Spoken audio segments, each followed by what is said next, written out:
This is our bookstore over here, and we pride ourselves on having the largest collection of books in English on the Jews of Greece and Sephardic Jews. We also have in our library additional books. In addition to the English, we have in Hebrew, Italian, and French.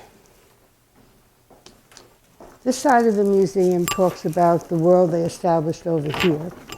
And this would be a typical sideboard in somebody's house where they would have the items they brought over from Greece predominantly. The brika to make Greek coffee.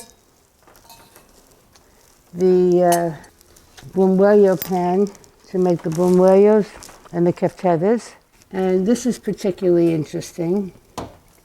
This is what we call a venduza. This is for cupping. If someone was running a fever, they would put it on them and draw the fever out.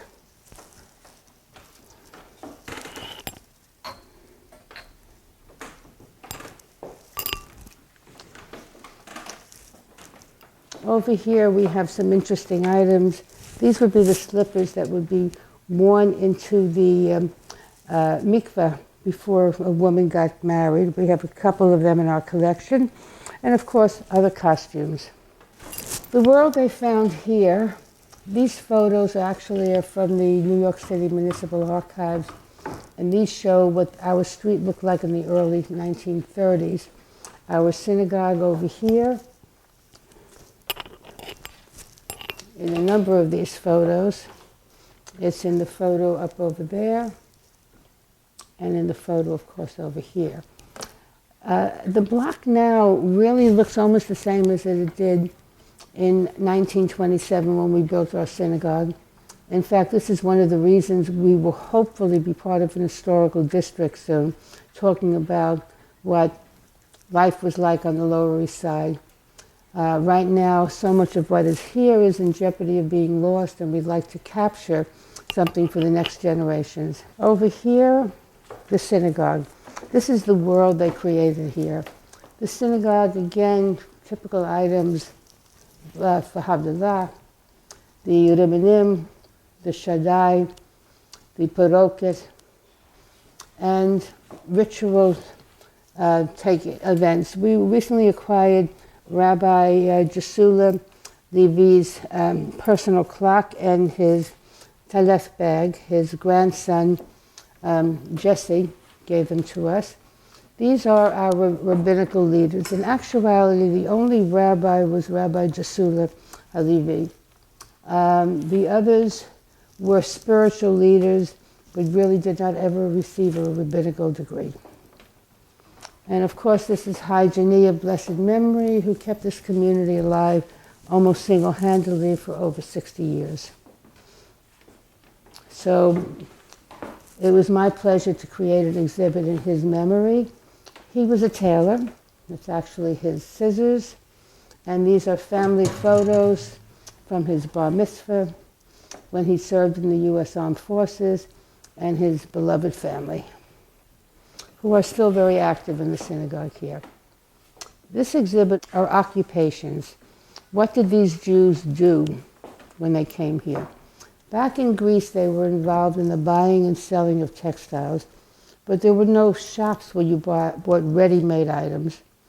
It was made at home. Coming here, they became part of the garment industry, low-end, aprons, ladies' nightgowns, robes, kimonos, were a very big business for Roman yoke Jews.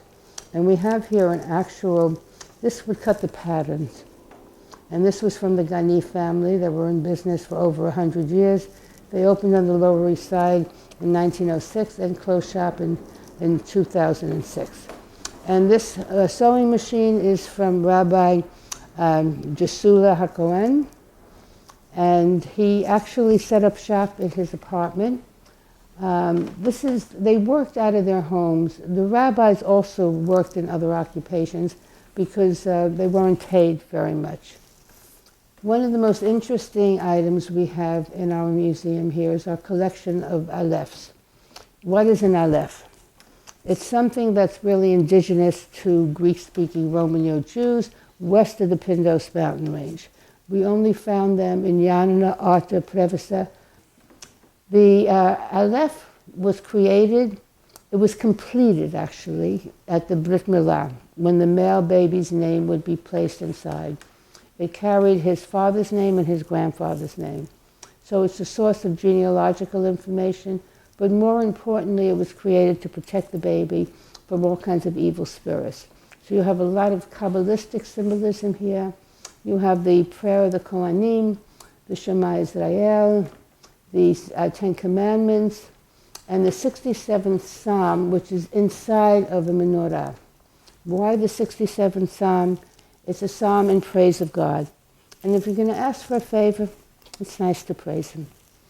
On top you have the angels that Lilith sent out to steal newborn baby boys.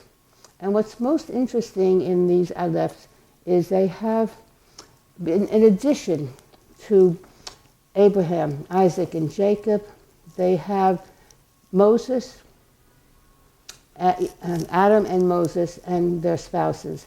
So it's very rare that we see Adam and Hava Eve, Moses and Zipporah as listed as patriarchs and matriarchs in Judaism, but this was typical of every Aleph. This is one of my favorite photos. And this Aleph is the Aleph of Solomon Shorty Matzah. And when it was given to me by his granddaughter Linda, I said to her, why was he called Shorty? All the men in the community were short. Well, this is a picture of Shorty here as he was preparing to sail overseas in World War I. It was given to me by Maxi Nachmias. This is his father Sam in the picture. And a group of young Yanoti boys were there to see Shorty sail off. I found out that he actually had to stand on a crate when he got married to be the same height as his wife.